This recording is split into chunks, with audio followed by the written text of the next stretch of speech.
Kilala ng Sparkle Stars na sina Sanya Lopez at Ashley Ortega, sina Lola Estring at Lola Ising.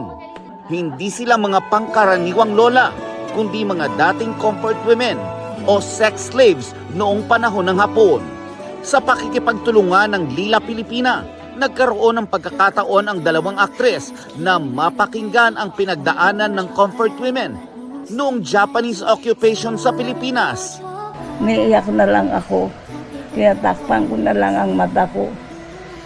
Kasi naalala kong sinabi ng babae na kung lumaban ako, talagang mapapatay ako. Tila sariwa pangaraw sa dalawang matanda ang mga sugat na naidulot ng ikalawang digmaan. 11 to 12 years old ko lang. Nakaranas na ako ng... Nakaranas na ako ng hindi tama na buwan sa sarili ko.